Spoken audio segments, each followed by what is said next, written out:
What do you need to start a business? 3 simple things. Know your product better than anyone, know your customer, and have a burning desire to succeed. Dave Thomas. You have the power to be the boss of your own life. I'm your host, Monica Allen. I'm a wife, mom, entrepreneur, best-selling author, lifelong learner, and your biz bestie. I have a love and passion for all things small business. Growing my own company from $700 to over 7 figures annually, my goal is to bring you inspiration, business-focused topics and tips, encouragement, and a community that helps you launch, grow, and scale your business, whether you are a dreamer, a side hustler, or a seasoned entrepreneur. You are listening to the Become Your Own Boss podcast. Meeting entrepreneurs from all walks of life and hearing the stories of how they ventured into their businesses is such a joy for me. My guest today started her business out of a personal need and desire.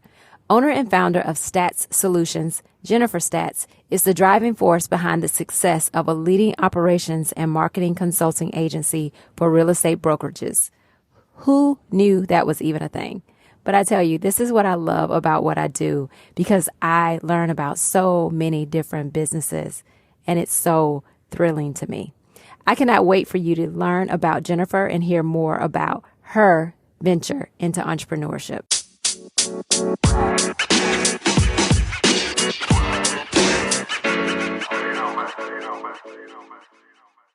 Hi, Jennifer. It's so nice to have you on the Become Your Own Boss podcast today. Thanks for having me. I'm super excited for our chat today. I am too. I first want to just start out by asking you, when you started your business back in 2017, what problem were you trying to solve? Yeah. Well, I think there was 2 different problems. There was personally what I wanted to do and why I wanted to start a business. But then I also saw kind of like a niche and something that I wanted to solve. So back in 2017, I was working normal 9 to 5. I was an operations manager in California at a real estate brokerage. And I had a 1-year-old daughter, and I was kind of making the commute back and forth to work and then dealing with childcare and all that good stuff. So we actually decided to move states, and I was a California real estate agent, and I ran California real estate brokerages. And I kind of wanted to do 2 things. One, I wanted to work for myself because I didn't want to move to Colorado and do the 9 to 5 grind. I wanted to be able to pick up my daughter and drop her off at the end of drop her off and pick her up from school. And I also wanted to keep doing what I was doing. It's kind of in this weird predicament of, I didn't want a 9 to 5. I wanted to keep doing what I was doing. So I started reaching out to a bunch of real estate brokerages and just seeing, was a virtual operations manager something that they needed? And it definitely was, because a lot of brokers and agents didn't like managing their business, or they didn't think they were good at it, or they didn't know where to start. I started providing fractional COO services, and now we're here. We run 20 different brokerages nationwide, and we have 12 employees, and I work for myself. So I get to drop my kids off at school in the morning and I get to pick them up. So I kind of fix both problems. Very good. No, I totally get that. I am a proponent of being able to pick up my own children. That was one of the reasons I wanted my husband and I to have a business when we had kids, because I want to be the one to pick them up and see their emotions and the ups and downs of their days and all of that good stuff. And if I'm not picking them up, he's picking them up. One of us gets the gist of what's going on in their lives, which is very important to us. Tell me a little bit more about, how is it that you're working with these other brokerages virtually? Yeah. How does it work? I started this before the whole COVID era. It was actually very interesting when I was saying I wanted to do this from Colorado, because I hadn't heard of anybody doing this yet. I really, because I didn't, just like that, I didn't know how it would work. A lot of how it works is a lot of trust. I start with each of our clients and we build a lot of trust, and we kind of talk about how we're going to communicate and all that stuff. And before COVID, a lot of my stuff was just phone calls. I'd be on like speakerphone in the middle of an office meeting, going from day to day. And now our day looks a lot like a lot of Zoom calls like this, like where I'm seeing a lot of their faces. Now, a lot of my team meetings and stuff like that, I'm on I'm on a camera and on a computer, like a TV screen on the wall where I can see my sales meetings. And what was kind of really fun is during COVID, because I had already set up a lot of these businesses to run virtually, be managed virtually, they didn't have a hiccup. So when everything got shut down, I was still able to pay them. I was still able to run everything from, Colorado, because I was already not in an office. Our day-to-day just kind of looks like everything's on the cloud. They kind of act like I'm in an office somewhere in their office, and they just know to call me, reach out on Slack, stuff like that when they need anything. And we're running their entire operations virtually, which is fun. I just want to make sure I'm understanding exactly what you're doing. Yeah. You have these brokerage firms that they're your clients and you're working with them, but you're actually managing their teams internally. Yep, I am. We kind of come on. Yeah, I think it's super fun. We kind of plug the gaps in those businesses. We have some clients that have no staff. They just have agents, and we'll kind of plug the rest of those holes for them. So we'll run all of their operations and all of their marketing.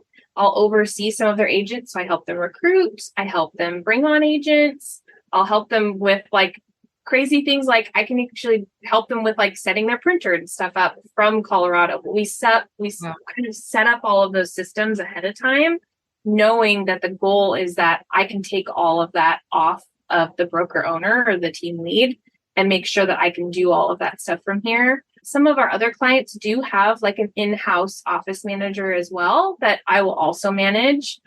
Possibly our clients don't like managing people, or they're out busy selling. So they come to us and they say, hey, I do have a small team in place, but I need something to kind of plug in to help me scale. And we'll do that as well. Yeah, I think that's really interesting because you make a great point. Like a lot of times people start their businesses and they're really successful at what they do, the selling of real estate or whatever it is that they're really great at. But the people part is a whole different being, a whole different species. And so go ahead. It definitely is. I mean, I think that's where the people part, or sometimes we'll bring on a client that really just they don't want to set up all the systems, or they don't want to have to learn all the different stuff it takes to run your business. So then we'll come in, we'll take that off their plate and say, keep doing what's in your zone of genius. We'll take the rest off your plate and we'll help you get from here to here. That's amazing. That's really great. You are also helping them recruit then people to come into their businesses. Yep. What have you found to be the key to recruiting really great people though, for these businesses? That's hard. So we recruit agents. We'll help them recruit agents. And then I also help them hire and train talent, employees, marketers, bookkeepers, whoever else they need in their business. I think like the first step is just putting out a really strong job ad that not only shows what you're looking for, but who you are as a team, an owner, who you are and what that's going to look like working for them. We use a program called Wise Hire.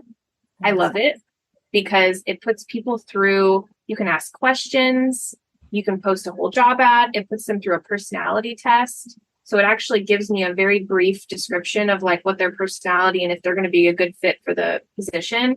I can kind of get an idea of who they are before I even schedule an interview. That way I'm not interviewing thousands of people at a time. I think by starting there and being able to look at not only like their resume, but you're also looking at like their interests and their personality types. You're getting kind of a more rounded view of it. And then I just like to have like an honest conversation. My interviews probably go a little different than the norm. You know, I'm asking them the standard questions, but I'm also asking, what do they like doing? Where do they see themselves in 5 years? And trying to make sure it's a good fit for the position, but then also if they're going to like the job, because I don't want to have to keep training for the same position or training the same agents over and over again. I want to see what them fit. Yeah, for sure. That's draining. Yeah. Training is draining. That's like one of the things that is not fun for me is training new hires. But it's great that the brokers don't have to worry about doing that because they have you. Yeah. Yeah. I know you've been in business now for 6 years, going on 7. What has been some of your biggest challenges that you faced in growing this business and getting it going? Yeah, it's funny because it's people problems. Like right there, like we're just going to keep talking about people. For for me, it's interesting to see like the path and the growth of my business and realize that, I used to be worried about the work and the minutia and the getting the clients, but as I'm getting bigger, I'm realizing that problems become a lot more prevalent, right? So it's like, it seems like on a daily basis, I'm dealing with like, I'm sick or my dog has to go to the vet or that type of stuff. So dealing with that has probably been the biggest hurdle for me, just making sure my internal team's taken care of. Because I not only have my team, but I have all my clients' teams too. So there's a lot of people all the time. And I think one of the ways that I kind of get over that is just overly communicating with my team. My expectations, how are they doing? What are our procedures for different things like that? So they know where to find information before they have to kind of come to me. Otherwise, I'd be drowning in requests day to day. Yeah. Yeah, I think that has probably been one of the biggest things. I've been in business for myself now for 21 years, and I love people though. So that's the thing. It's like that balance of loving people, of course, wanting to make sure they're taken care of and they have everything that they need, but also like we have to service our clients. We have to get the work done. And whenever someone's missing, it kind of throws off that trajectory, right? Yeah. And it makes it hard for the rest of the team as well, Yeah. So I totally get that. Yeah. What would you say has been one of your biggest successes, though, in your progress of growing your business?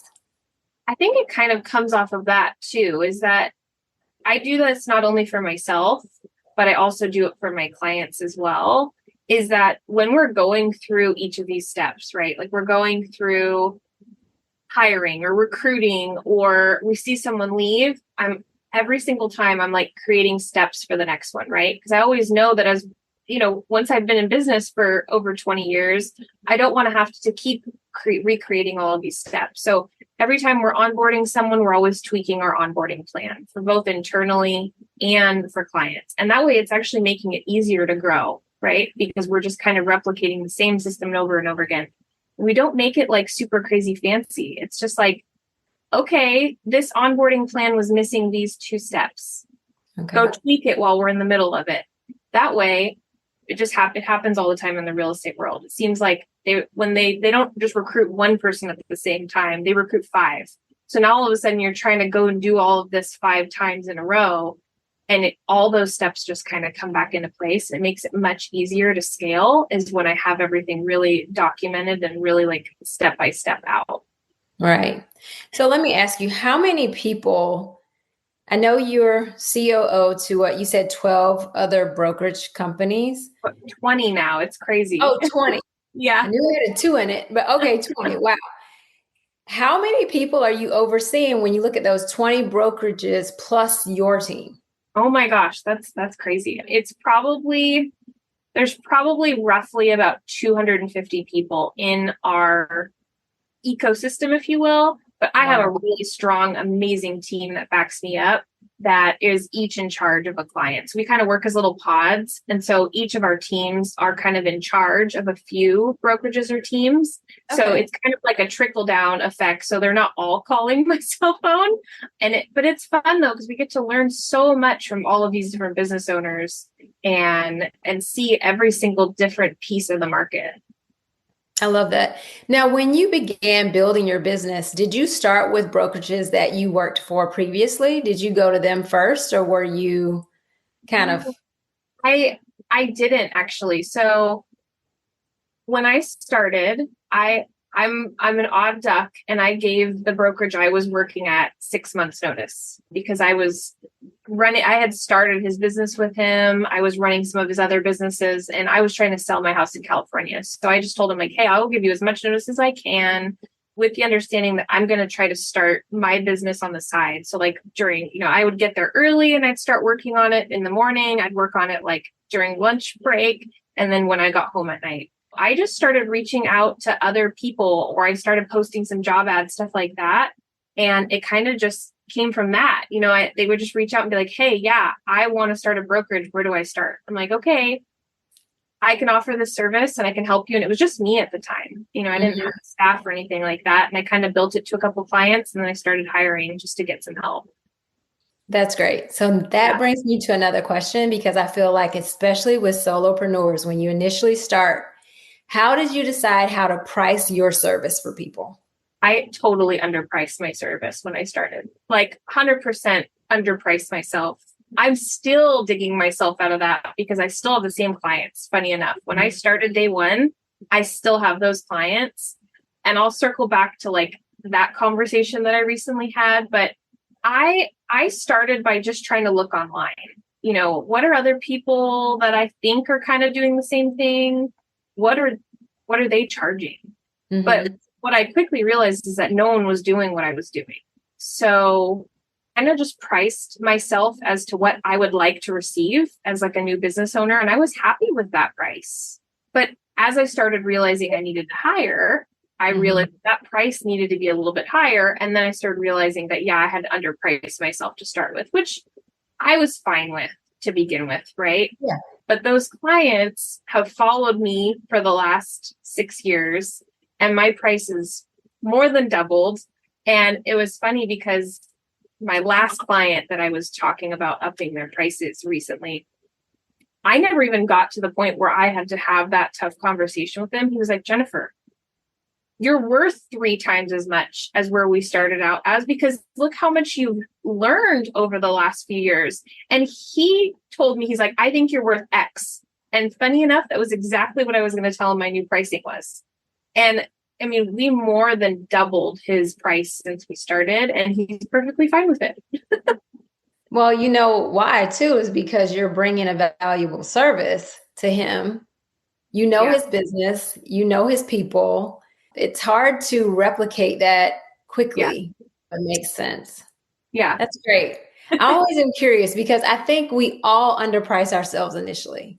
It's just, we don't know exactly where to land. And so we go low instead of going high, It's fun to get started. It's like, I just want to get going. I just need some clients.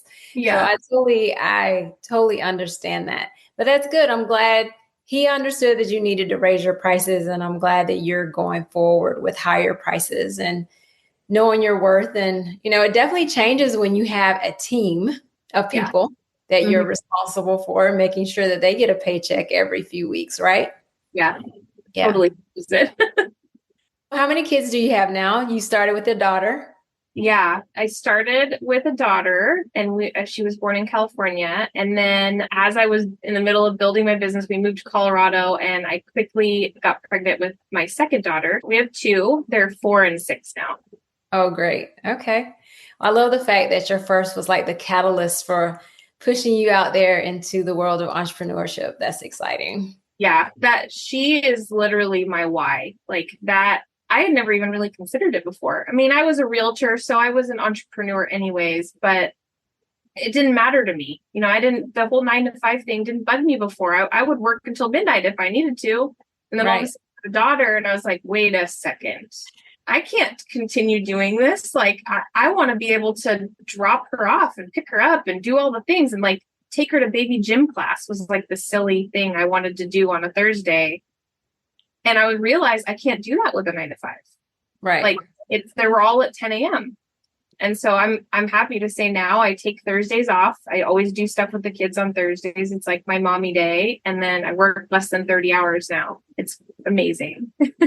That is amazing. Congratulations to you. I don't know if I work less than 30 hours. I definitely set my own schedule a bit more, but I'm somewhat of a workaholic. Like my husband asked me recently, what are your hobbies? And I said, I don't actually think I have one, but the podcast is a huge hobby for me because it's a passion project. It's what I enjoy doing. I guess that's kind of my hobby. Yeah. But, and the kids, of course, they take up time. I have 2 also, but I have an older girl and a younger boy. Okay. And, doing the whole activities and going to games and things like that. It's really important to me though now, because I can block out my schedule whenever they have a game, whenever they have anything. I'm just not going to be at work. I'm not working, So That's amazing. Yeah, isn't that, it's great that we have that opportunity to even be able to do that. And that's what I wanted. I wanted to be able, if my kid was sick, I wanted to be able to like stay home with them, or if they had something going on. And I'm just starting the whole sports journey. So that is a new thing for me. But it's nice to be able just to, put it on my schedule. And I know that I don't have to work. I can take them to practice. I can go to their game, that type of thing. Yeah, definitely. So let me ask you this. I mean, you look pretty young to me already, but if you went back and told your younger self one thing, what would it be? I mean, I think just that I can do anything if I put my mind to it. I do consider myself young, but I also wish I would have done some of this stuff earlier.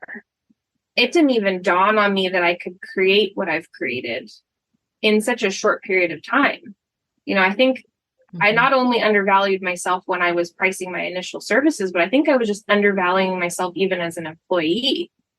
And I had no idea. Like I thought I was perfectly happy and doing all the things. And I didn't realize that there was so much more out there. And I just had to kind of put my mind to it. Yeah. It's interesting you say that because recently I had a thought around dreaming big. And I look back and I think to myself, when I was 16, 17, my big dream was just to get to a 4-year institution and graduate from college. But looking back at my age now, I'm thinking, did I dream big enough? Anyway, what you just said made me think about that. It's like, dream even bigger. I know. Doesn't it make you feel like what's possible? Like, are you actually setting the bar high enough? Right. Probably aren't. But we probably aren't. That's okay. Yeah, that's true though. We probably aren't.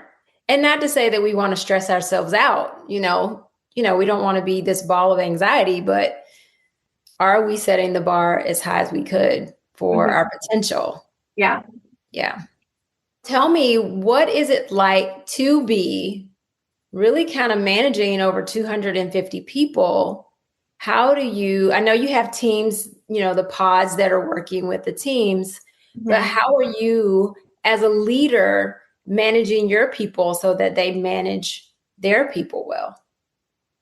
A lot of trust.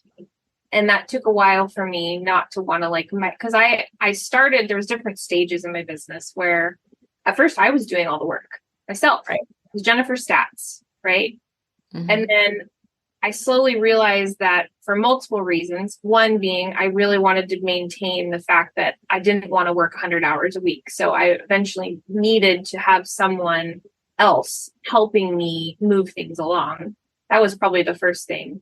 And then from there, I realized that, okay, if I'm going to take on 5, 6, 7 brokerages, I definitely can't be the one on the calls and doing the things because that's just too much, right?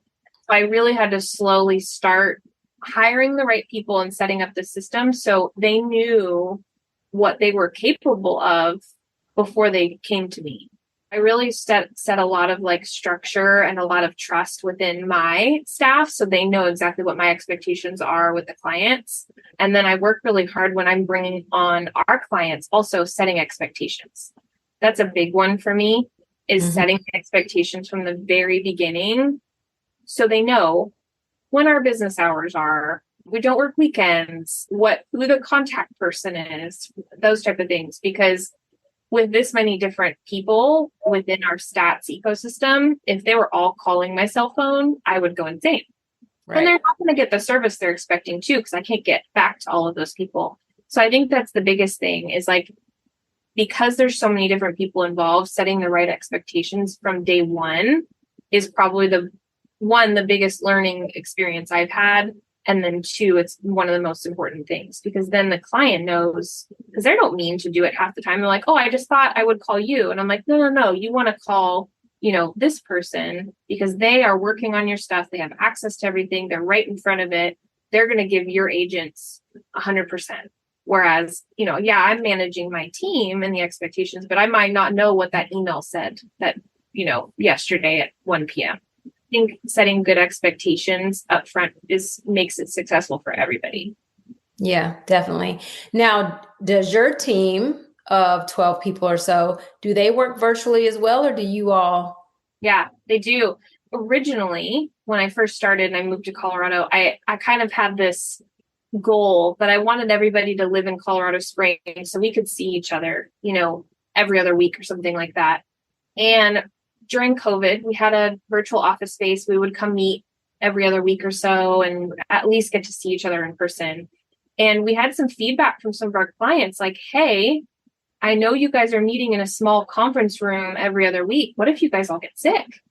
What's going to happen to our business? And I was like, oh, that's interesting. Like, I didn't think about that. We stopped meeting in person for a little while. We just said, hey, just for everyone's safety, we are managing a lot of businesses. Let's kind of just, do our thing.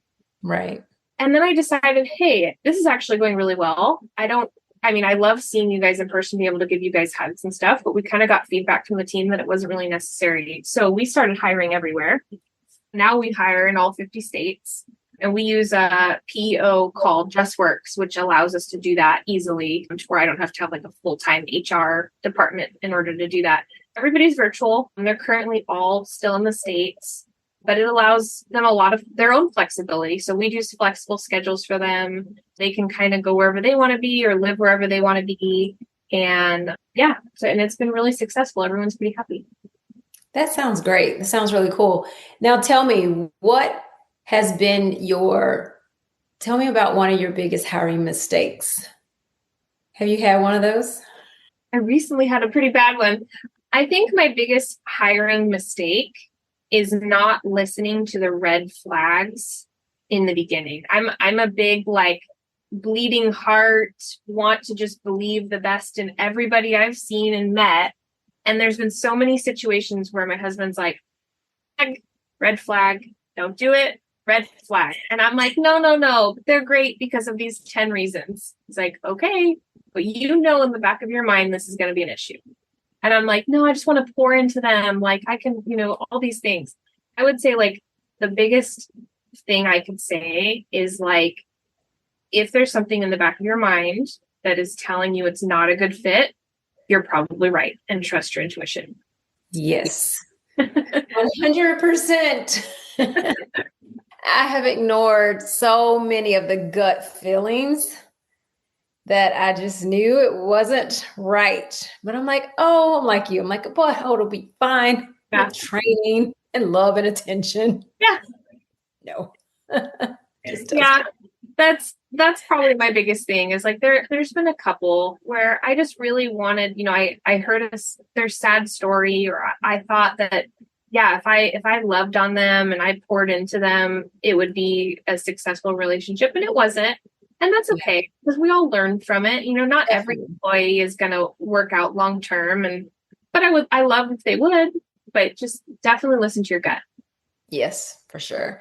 Yeah. And I will say that was really tough for me. Like in the beginning, whenever someone left, I would be heartbroken because I was so attached and, I'm like, oh my God, what did I do? What happened?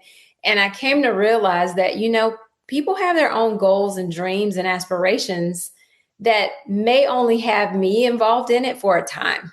Yep. And it's okay.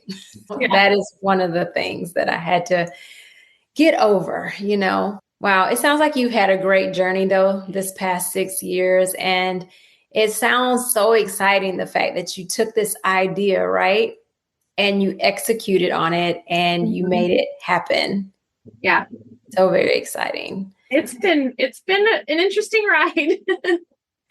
Yeah. I think I liken the road of entrepreneurship. I don't know if you've been to, Universal Studios, but I liken it to the Harry Potter motorbikes ride. If you ever take that ride, if you ever do that roller coaster, that is what entrepreneurship is like. But I have not been back to Universal since they've done the Harry Potter stuff. Now I'm going to have to go on it and think of you. Yes, you'll have to check that out and you'll totally get it. Once you ride that, you'll say, yep, she was right. So funny. Yeah, it's really a lot of fun though. And so is entrepreneurship, right? It's just a lot of different ups and downs. Yeah. But well, Jennifer, this has been great. Can you tell people how they can reach out to you? What's a great client for you? Just tell us a little bit about that part of your business. Yeah, I'm always super available on Instagram. My handle's really easy to find. It's Jennifer the Realtor. And I think my ideal client, Staats Solutions works with real estate brokerages and teams nationwide. I'm always willing to chat with anybody in the real estate field or any type of real estate business. And then one of my passion projects kind of going into 2024 is, this maybe is going to be my hobby, I'm not sure. Over the last year, I've really just had fun helping other small, business entrepreneurs kind of help their business and not spending a lot of time doing it. I am going to be launching a coaching program starting next year. If anybody's looking to scale their business, you can just reach out to me, and we usually post some stuff on social media of upcoming masterclasses and stuff like that. I'm always happy to chat and just kind of go over where they're stuck in their business. Yeah, sounds great. Well, reach out to Jennifer if you need her help with business and building teams. It sounds like you've built great teams. And Jennifer, this has been a wonderful conversation. Thank you so much for joining me today on the podcast. Thanks so much for having me.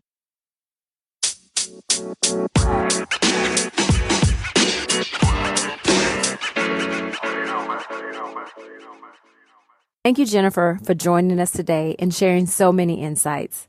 I sometimes get in conversations with people who tell me that they would love to start a business, but they don't have any ideas. Or they may say, I don't know how you do it. I just don't know what type of business I would start. I often tell them to start by looking at what they are already doing.